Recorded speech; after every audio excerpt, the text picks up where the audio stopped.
So it's recording now. So hi, Grandpa. Well, introduce me. Hello. Introduce me. Introduce me. Hello, everyone. This is my grandpa. Sit down. It's Mr. Piepenhagen.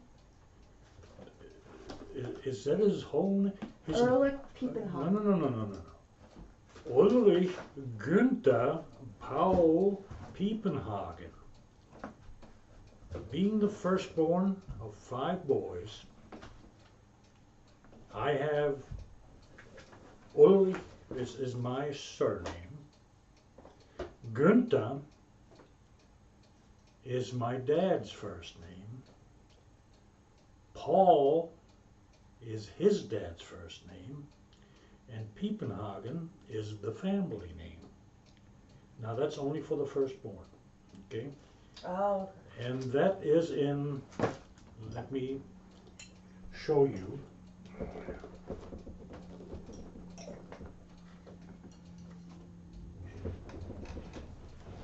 That's in one book. It's called the Stammbuch. The Stammbuch? Stamm. Stamm means the family tree. Oh. This is it right here, okay? Now, to get the family started, what do you got to have? You got to have a man and a woman married. In German, it's called the Heiratsurkunde. And it's right in here, okay? And this was in 1940. Now you see the Hakenkreuz, which is the swastika. Oh, there it is. There's a swastika, yeah. Well, what it is, it's everything that happens is like getting a driver's license or anything else. Mm-hmm. It's got to be taxed. So this is like your birth certificate. This is my parents' marriage certificate. Oh, okay. That's just your parents' marriage. The Geburtsurkunde, which is my birth, is here, right here, in which it says Ulrich Guenther Piepenhagen, 1st of April 1940. Okay. That's when he was born. That's when I was born.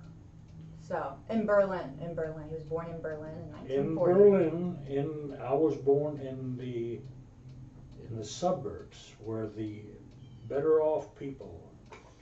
That was, you know what that you just heard? Cuckoo clock. That cuckoo clock told us it was 3 o'clock. To cuckooed 3 times. Now, Bootsurkunde, and when I went into Social Security, when I was 65, you sit there forever, okay? Everybody comes forward, everybody except Social Security.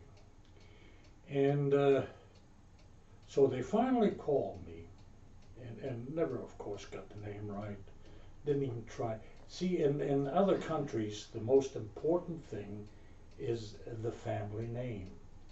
And if you don't, or think you can't pronounce it properly, don't pronounce it. Say it.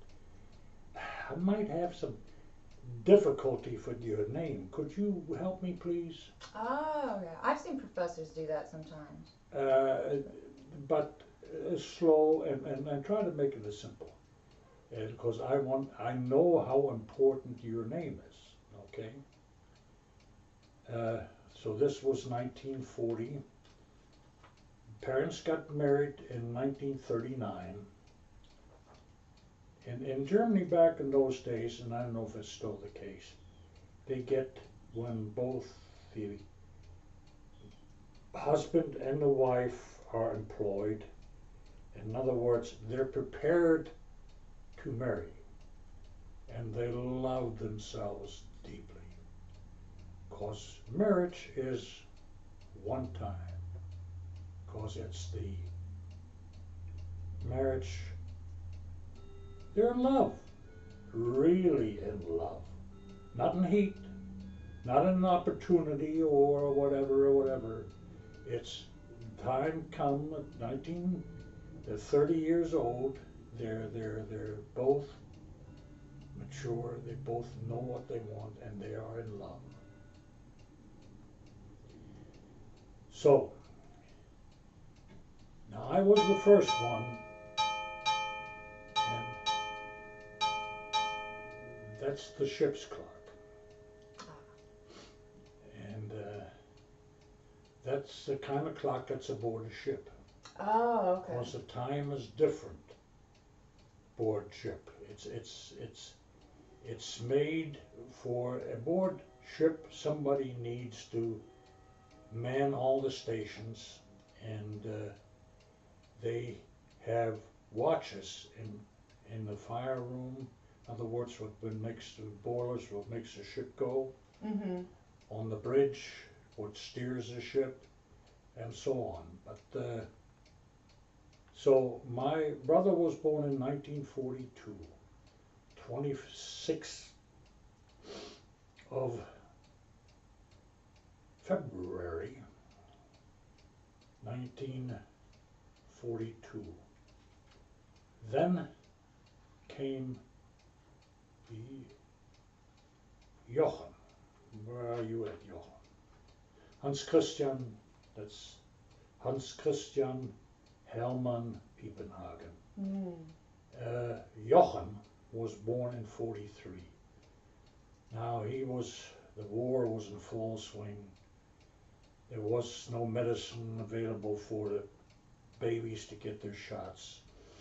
There was no proper food for the babies, so Jochen, sadly enough, never had a chance. Mm.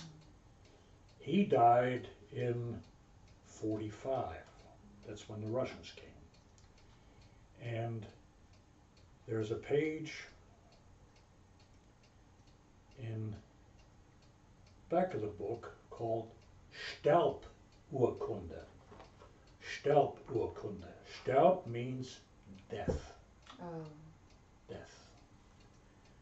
And the poor guy never had a chance. That's 45. That's when the Russians came. Mm-hmm. Now, Yeah, I feel like most people don't realize that German citizens were also having a hard time. Well, some people know that, but now here was the worst time. Okay. by the way, we're not Nazis or anything. I just have to. Now, German, we're all Germans, but they weren't all the same. Yeah. Now, see, Just like any other country, we're not all the same. No. During the war, it's all different. Okay, it's all different. Yeah. We lived in the suburbs. When you live in the suburbs, that means you're pretty well off. You own your own house, and you don't live in the inner city. In other words, in the nicer sections of Berlin. Okay. So the Nazis, the bad ones, Mm-hmm. there were Nazis that lived in barracks. Now, to live in barracks with other Nazis wasn't very nice. You would like to live in your own house. So what they did is they followed the people that got drafted, especially the people that got drafted in the suburbs. So they saw my dad getting drafted, and they said, we got one, we got a place, we got a house. Mm-hmm. We ought to kick the other out because their dad is in the... See, his dad's going and being forced to fight for them. No, nobody's is forced. Oh, nobody was forced, he wasn't drafted? Wait, drafted, what is drafting? You support, you defend your country. Yeah. I said, nobody get forced, okay? Okay, well, he's defending his country, and then... No. I don't know. I'm just trying to say government isn't necessarily nice to its citizens. War is not nice to anybody, Yeah. okay? You don't want So, World War so what happens, they saw that my dad got drafted, and they said to my dad, the upper crust, these, you know, Herr Piepenhagen, we see that you have a doctorate, PhD in statistics. You can speak fluent German, you can, oh, we need somebody like you in the place we're having maybe a little difficulty in. In, where is that at?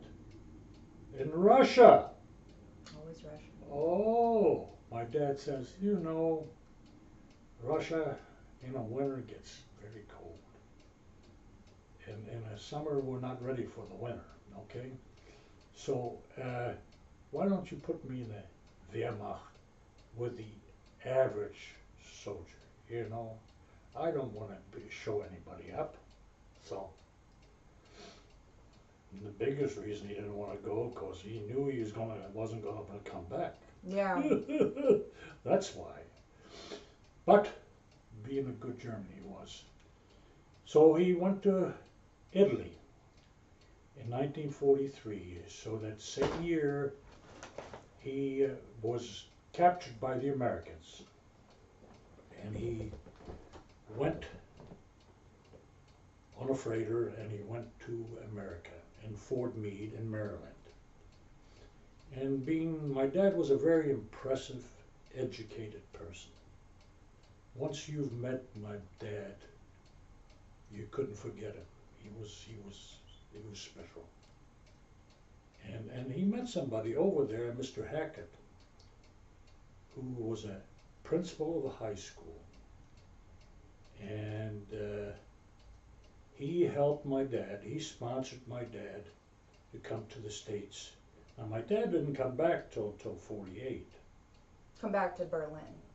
Back to Berlin until 1948. In other words, he was gone 5 years. Mm-hmm. And he used to send us packages with Tootsie Rolls and all those things that you here take for granted. Mm-hmm. And we thought that was pretty good because we didn't have nothing to eat. Yeah. Everything during the war goes to the front, to the soldier that's fighting the war. Okay. Not the people. The people are starving. Because when you're at war, everything stops. There's nobody to plant. There's nobody to harvest. Mm-hmm. There's nobody to take care of the animals because the animals are being slaughtered for food. Yeah. It's nothing to eat. Don't say yeah, you don't know. Well, I don't know. I'm just. Yeah. That's what I mean. But when I say yeah, I mean I'm assuming yeah. No. However, it does. Well, what's usually the last to go? That's Pferd, the horse. And what? You eat horse meat? Well, let me tell you something.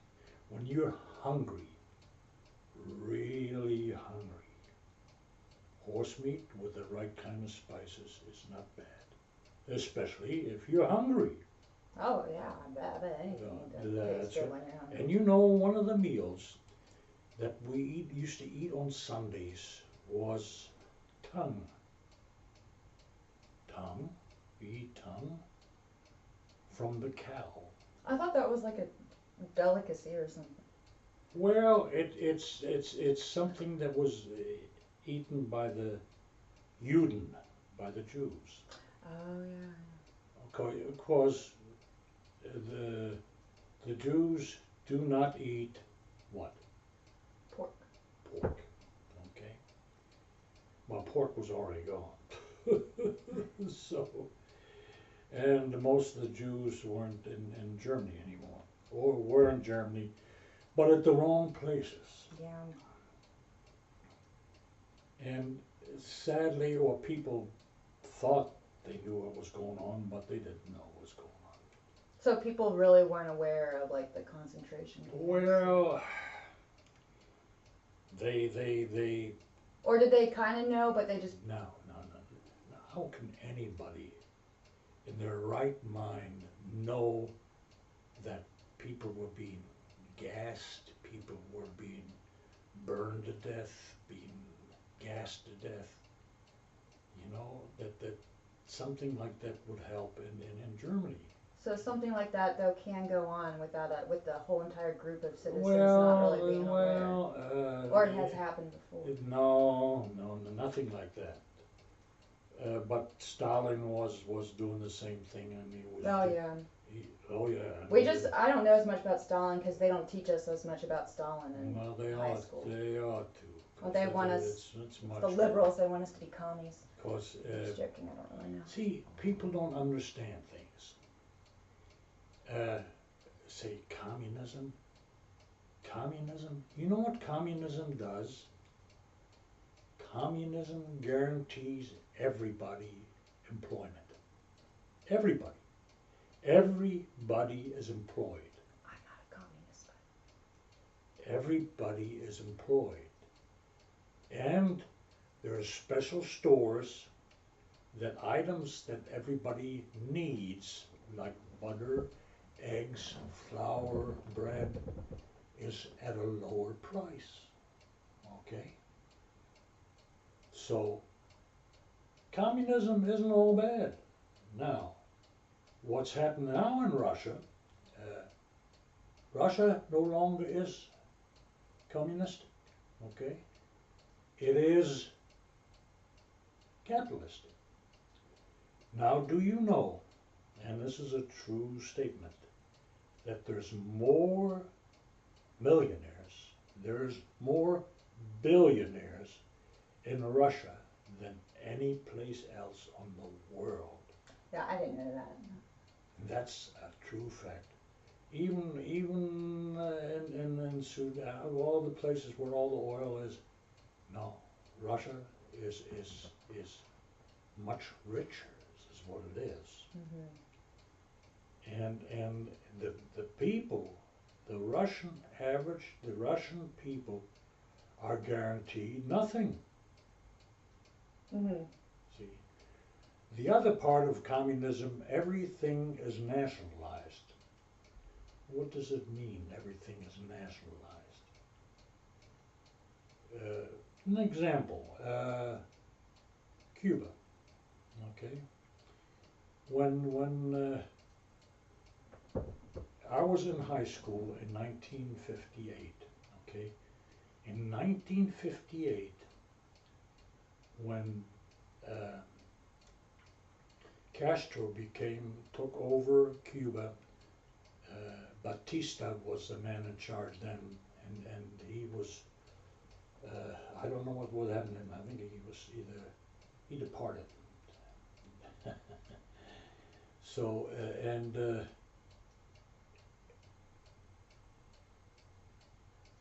Castro, for that year, was in Time magazine, he was the man of the year. Did you know that? No. Yeah, he was the man of the year. Now, he wasn't a communist yet, but that year that he took over, that he threw Batista out, he became the man of the year. I was a senior in high school, and I saw it. Picture was on Time magazine.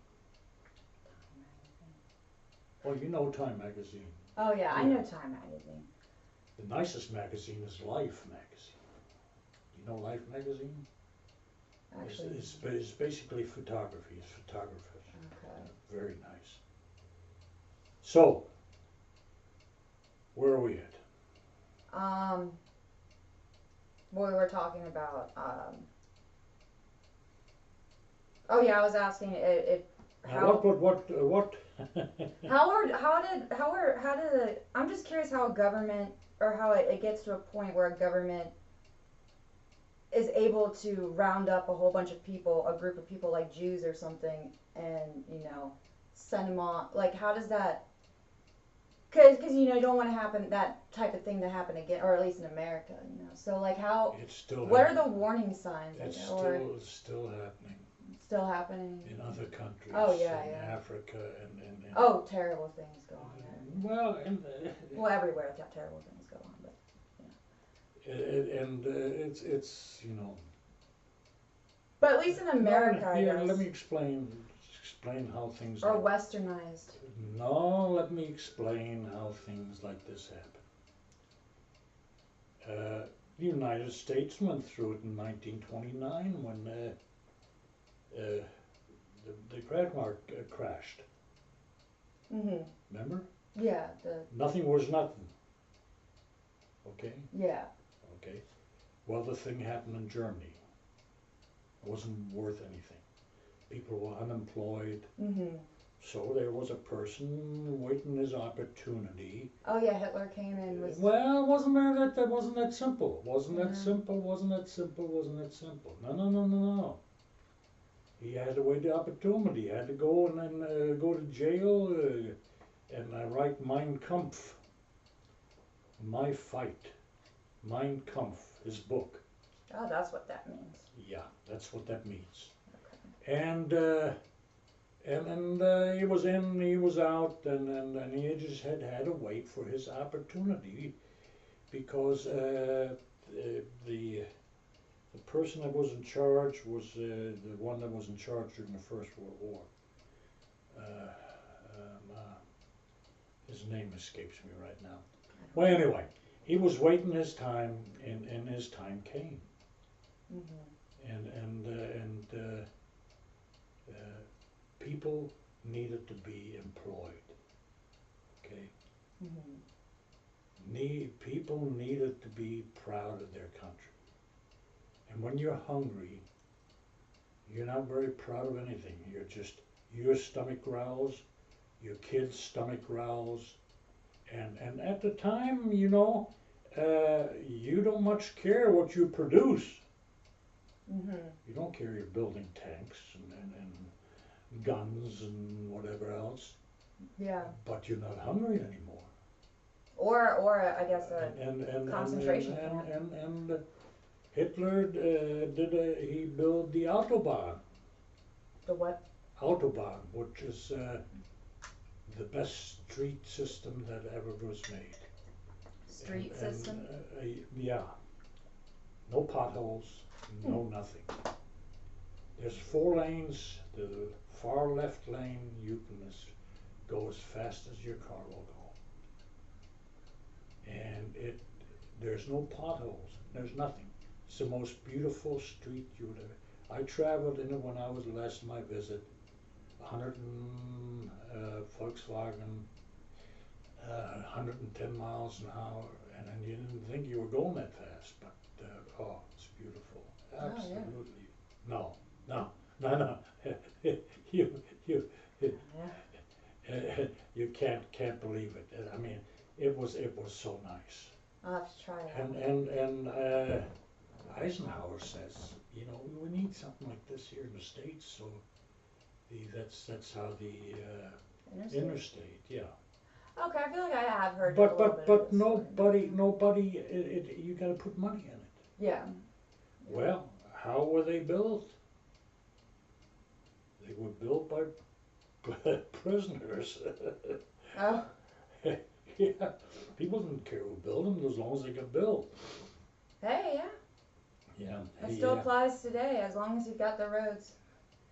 Yeah, but we build those here now, and we go through one winter and we got, it's terrible. Everything's terrible. That is true.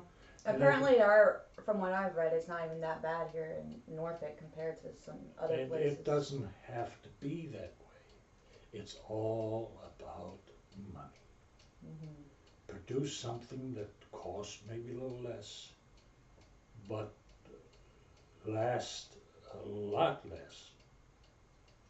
If you want to produce a good product, it can be done. It can be done. It takes complete commitment to the. And we will learn the hard way. I mean, when Ford produced his first car and so on, you know, and Hitler tried to do a similar thing. He tried a car for everybody, the Volkswagen. Actually, yeah, I asked my dad about Volkswagen the other day. Volkswagen, Volks is a car for the people. I think that's interesting because their symbol Wagen is the is same as car, the a car for the people, for everybody. Okay? Where the elite's gonna drive nicer cars. It's something that the average person can afford, you know. Yeah. You know, it's like everywhere else. People are Like a Toyota Corolla today. now the big thing. And my dad, we lived in the suburbs, and he had a stable. He had a horse. He loved. Oh Oh, man, my I God. want a horse.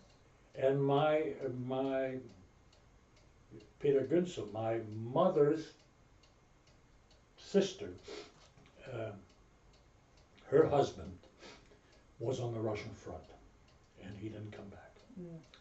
And Peter Guenther and myself were good friends. Okay, we're about the same age. He was 2 years older than I was, and we lived in Berlin, and so and the German people take care of their old.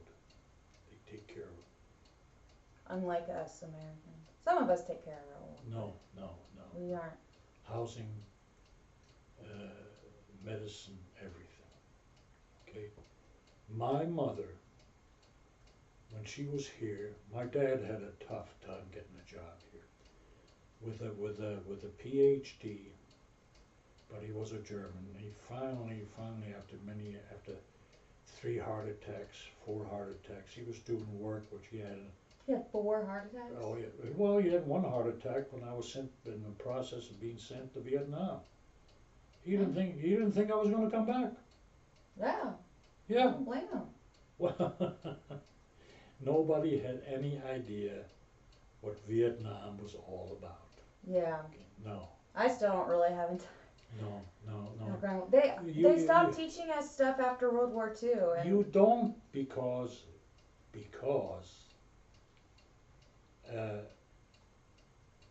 war is terrible. Okay, yeah. and unless you're there, and you don't know what is what. You don't know who's who. Actually, I've thought about that a lot. Ever since I was little, I've always thought if I was in a battle or something, like how do you tell if you're killing the right person? Well, and what would you do? Would you shoot somebody? You don't know what you're going to do. See, that's what people I don't like weapons. Weapons get you into trouble. But how are you going to defend yourself during war? I mean, somebody starts shooting at yourself. You know, what are you going to do? You don't know what you're going to do. See, that's the problem in life. Oh, I would do that. If somebody was going to shoot me, I want to shoot him back. Yeah, but who was that guy? You know, you don't know. Yeah, yeah. See, that's the problem. You don't know. And these people that say, well, I would do that. That stuff wouldn't happen to me. It wasn't, okay?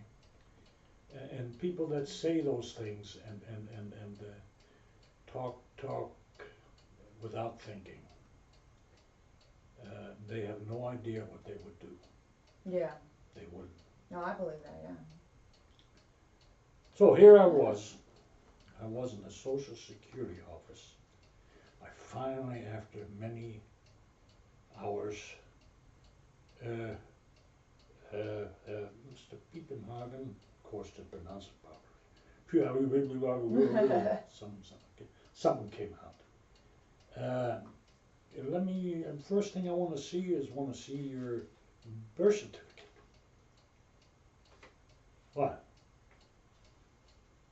This is your birth certificate. Hey, everybody come over here. Look at this.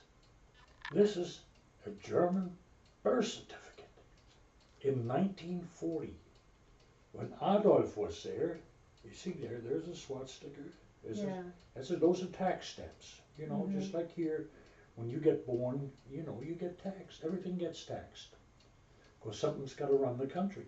So, and oh, that's terrific. Oh, now this is for everybody that was born.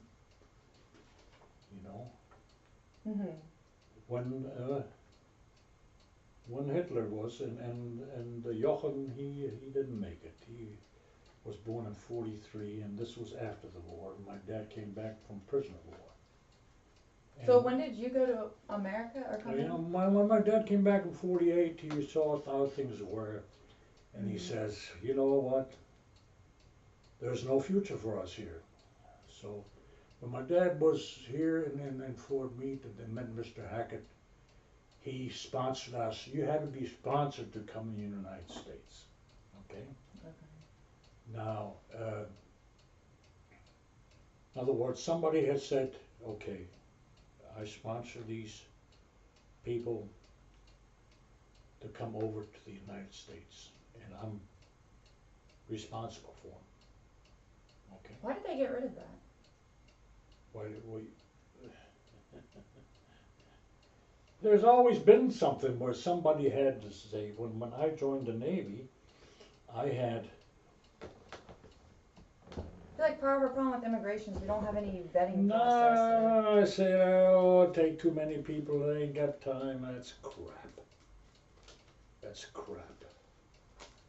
Here, when I joined the Navy in 1958, I tried to get into a college, Shippensburg State Teachers College, and in Pennsylvania. So they said, well, Mr. Piepenhagen, you didn't make high enough. So why don't you come back in 6 months? And my dad says, hey, done that 6 months. You know, I got a place for you. How about the military? I'll shape you up. Well, where we were at the time was in farm country. The cows, moo-moos, and then we didn't have, we had to walk miles to get someplace. And I didn't have I wasn't, this was me at 18. Oh, ha ha ha. Good looking guy, honey. Oh yeah, yeah. Yeah, and I had this is an intent to become a citizen. Okay. I had, and this one here, I was in the Navy, in 1961, I became a citizen, okay? So basically, as you can't, every year before I became a citizen, I had to fill out a postcard and say, my name is, I am here, I work here, I'm productive, and I'll be eligible for citizenship in 1961. That's simple. Wasn't difficult. Without that, I was here illegally. They could ship my ass out. But they couldn't ship my ass because I was property of the military. Yeah. I had an intent to become a citizen. I had committed myself to become a citizen. Okay? There always, and there is a way, you know, and it's not difficult, okay? But I don't want to go in the military. I could be in Iraq, Iran, Afghanistan, sheesh. And if I'm drafted, I'll go to Canada first. And what kind of United States citizen are you? Yeah. Are you? No. You're not proud of this country. Nobody's proud of this If country. it puts a burden on you, you want to leave it. No. That's not the way it works. Yeah. So anyway, that's the way things work. And there's an answer for most things. There's an answer for our debt. There's an answer for people working. There's all kinds of answers. But a lot of people don't want to work. They want to get food stamps. They want to get Medicaid. And they want to have money. But how will they have money? Working under the table. other words, getting paid in cash, but never showing it. In other words, not paying taxes. And that happens. Oh yeah. There's people, food stamps now, it's like a credit card. And a and they got their Lincoln or a Cadillac parked out there. I've seen it. I've seen it. Oh, Yeah, I've seen it too. I've seen it in line. It's and the things that they buy. Sometimes I wonder though, maybe if we just, as a society, maybe just made it so you'd at least be a little embarrassed if you're taking handouts or something from the government. No. Pride isn't there. I'm black, and the country owes it to me. They Yeah, owe it but to that. me because they deprived me.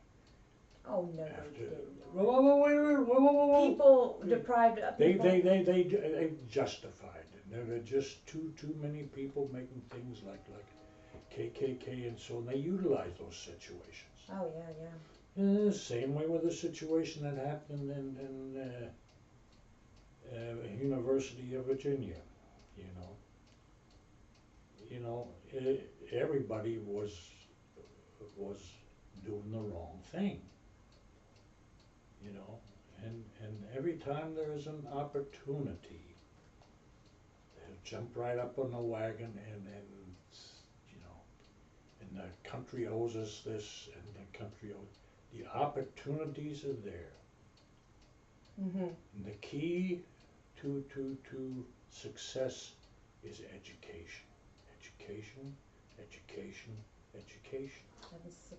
That has held true in my experience. And when I was in the Navy at first, in 1958, the people in charge of me, the senior enlisted people who were chiefs, were illiterate. They couldn't read or write.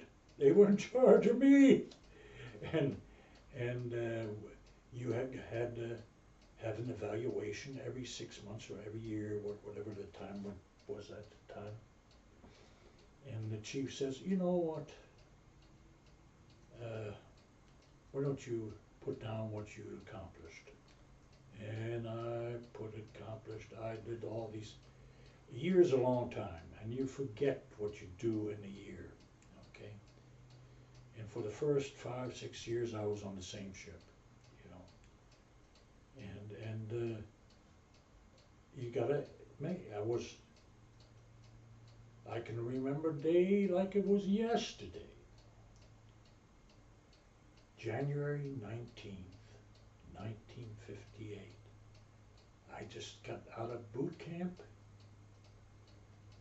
I got out of electrical school. It was 12 weeks. And let me tell you, Great Lakes in the wintertime is cold. Is it cold? So, here comes the 19th of January 1958. I come to one of the oldest ship in the Navy. I had to go over to 2 ships to get to the Thuban, thumping Thuban, USS 19. That was a cargo attack ship. It had the same kind of boats on that they used during the Second World War, the 6th of January. Same ones, same. They had more ships in Norfolk than God could help. Oh, there were so many ships. And so there was a guy waiting on the quarterdeck. That's where you check yourself in. And he says, oh, you are my relief on mess cooking. Well, the first job that you have, if you're the next in line, mess cooking that's where the rest of the people eat. Mhm. You serve the meals. You do that for 3 months, okay? Well, I did that for 3 months, and I got off of there, and then got qualified on my watch station, and I made third class third class petty officer. But the guy that was in charge of me, his name was Macarac. Macarac? Macarac. Second class bosun's mate Macarac. He was a second class bosun's mate with 3 hash marks. Well, then when I got off, I made third class. Then 2 years later, I made. What does third class mean? Yeah, I'm a third class petty officer. A petty? What's a petty? Petty officer, I'm in charge of people. In other words, I've improved myself. I'm a petty officer. Okay. I'm no longer just a seaman or fireman. Okay, okay. Petty officer. And then I made second class petty officer. Well, Macarac was still second class petty officer. And then he got another hash mark. And then What's a another hash mark? hash mark, that means he had another 4 years in the Navy. Okay. And then I made first class petty officer. And Macarac was still second class petty officer. In other words, I was senior to him. Mm-hmm. Okay. So they had a mess where the first class petty officers had their meals. Okay. And I did that on one ship, same ship, in one enlistment. Okay. Now you don't do that anymore. Okay. I did that because I could do it. Mm-hmm. See, the thing is, if it's there, get it. Study. See, I was never, when I was going through A school, there was always, the classes was about 20 people, and there was always 1 or 2 that didn't have to open a book, didn't even look at the book. They didn't have to study. And they always could be first in class. Drove me nuts. Yeah, I know what you're talking about. Drove me nuts. I said, and I studied, and I studied. I still was either second or third, you know. But, but I, you know, and that's it's same when the next school came.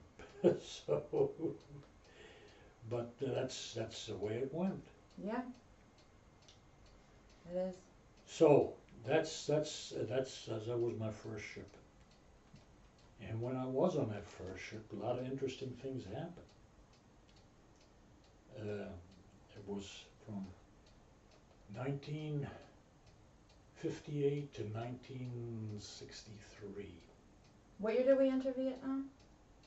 No, Vietnam didn't come till 70. Okay, okay. This was Bay of Pigs was when I was on my first ship. I don't know what Bay of Pigs is. That's where people, Cubans, Uh-huh. try to overthrow Castro. Okay, Okay.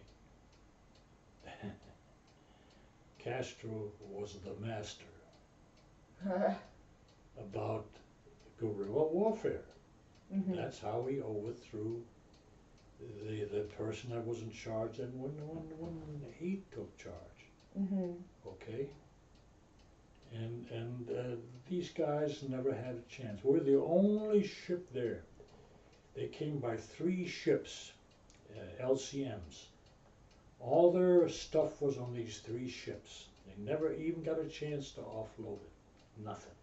Nothing, nothing, nothing. They were right there. So we were the only ship there. So back in those days, nobody basically had any idea what the hell was going on. Yeah. So when a ship goes to battle stations, in other words, you might get attacked. So in the middle of the night, 2 o'clock in the morning, bunga bunga bunga, all hands, man your battle stations. Set circle zebra, set circle William. Tighten up the ship. Nobody said a word. Nobody had any know what the hell was going on. 1 o'clock in the morning? Battle station means war. Yeah. This is not a drill, was said. Uh-oh. Nobody said a word. Quiet. It was beautiful. Oh wow. Circle zebra was set in quickest ever.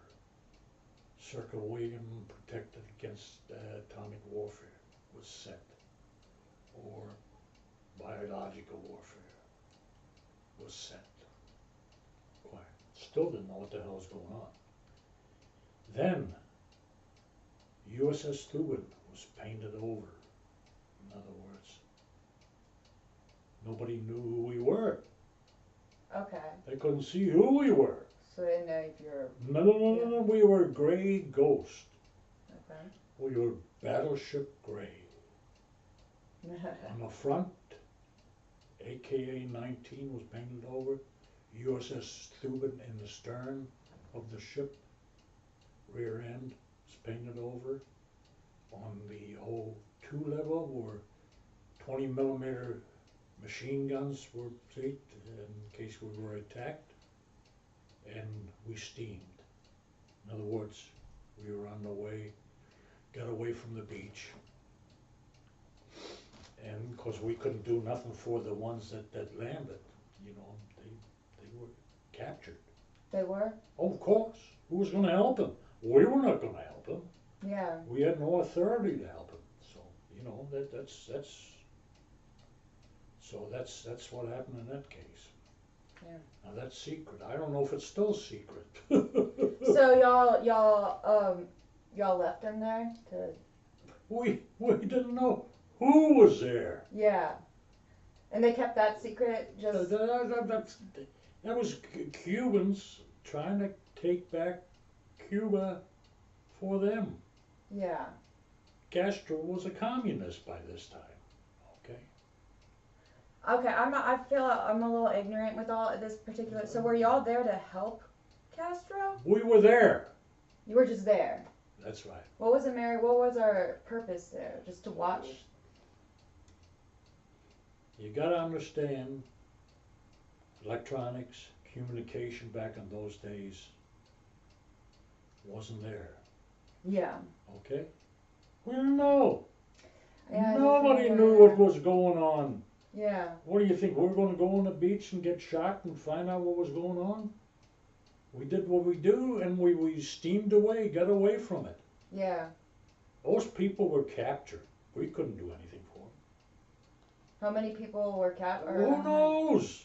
Who knows? We ain't going there and take names and numbers. Yeah. You don't go into something that you're not familiar with. Yeah. Okay? You understand that? Mhm. Okay. We didn't know. Mhm. Okay.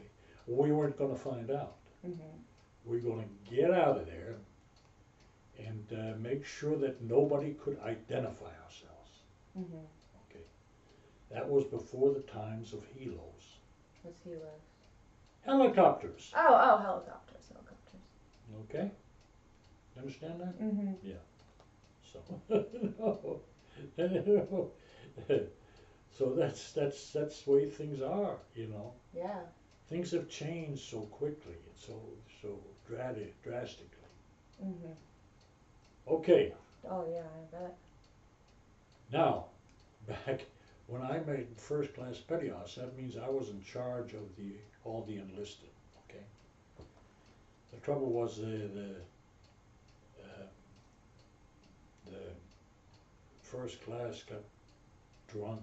His name was, what the hell was his name? Well, he screwed up. When a guy, enlisted guy, gets busted from the captain, he becomes, from first class to second class, he comes the most junior second class on the ship. Okay. So here I was. He was in his 30s. Mhm. What the hell was his name? Kel? What was his name? Yeah, something like that. And so I was in charge of all the itch. I was I just made, 21, 22? So. Oh, okay. So you're in charge of someone like 10 years older. Oh, 15 years, who knows? Who cares? I was in charge. Yeah. Okay, period. That's a lot of He's, responsibility. no, 21? you got it. Yeah. What are you gonna say? I don't want it? I made first class. I Yeah. earned it. No, yeah, like, Well, that's how it is, you know. yeah. It doesn't mean that you're ready for it, but Yeah. you got it, and you do the best that you can under the circumstances. Yeah. See, in life, lots of times you're not ready for the jobs that you get into, Mhm. okay? But you got it, and then you're going to do the best that you possibly can. You're not going to sit there, oh, I can't do that. That's too hard for me. Bullshit. I earned it. I got it. And that's it. Yeah. So that's the way things happen. And I had people work for me, and you know that at times that chiefs, when I made warrant, when I made let's see, when I from 64 to 66, I went to B school first. There was another 23 months of school at Great Lakes in the wintertime. Oh God, was it cold. And went to Pensacola, Florida. And for 2 years, 64 to 66, on the USS Lexington, an aircraft carrier. So, how long we been talking? 50 minutes and 22 seconds. Says right there. Okay, that's enough for today. Yeah. We'll definitely do this again, and you know, all right. Well, that was it was Grandpa or Mr. Piepenhagen or whatever you want to be called by the internet. Ulrich Ulrich? Guenther? No, not Ulrich. I don't Ulrich Ulrich Guenther. Guenther. Guenther. Guenther Paul Piepenhagen. Piepenhagen. That wasn't that hard, was it? No, Okay. Piepenhagen. Say it again, fast. Piepenhagen. So, All right, everybody. Well, yeah, I might stream tonight. I guess I'll probably stream tonight. We'll see. All right. Well, this isn't live anyway, so anyway. So long, everyone.